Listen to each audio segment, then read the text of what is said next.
There are now, have always been, and always will be hacks, ways to shortcut any type of system. You might say trying to find hacks is a driving evolutionary force. Metaphorically speaking, every advantage a new species gets is kind of an environmental hack to get a leg up against the competition. One interesting theory uses this idea to explain why humans have such a high level of self-deception. Once upon a time, we were fairly simple creatures. We spent our entire lives living around people that we knew our entire lives. Nobody ever met a stranger. The idea of lying to get a benefit didn't make any sense. Then the population started getting bigger and bigger, and people started to run into strangers. The first interpersonal hack was to lie to get a benefit. Those that had the liar instinct did better than those who didn't. This makes a lot of sense, as plenty of animals survive by deception. But then a few people developed a defense against the liars. Then these people had the upper hand for a while, but then the liars got more effective at lying, because when they lied the old way, they weren't quite congruent. So those with the lie detector instinct could tell that they were lying.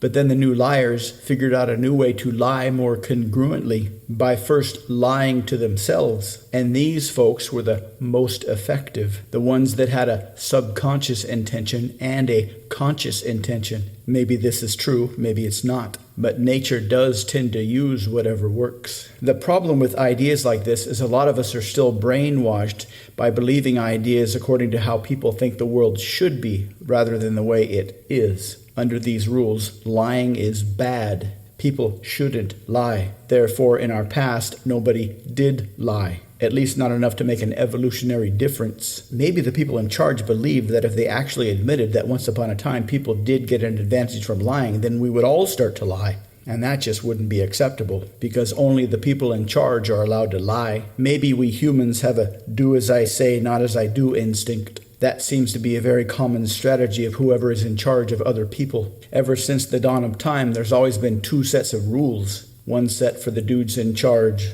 one set for everybody else. It's very common to get angry at the way things are, at all the corruption. But this might only create frustration. It might be a better strategy to understand how the human mind works, since all corruption is a function of the human brain. And once you understand how the human brain works, you'll understand how the game works. And once you understand how the game works, you can get in the game and get some. Go to the link on your screen to find out how.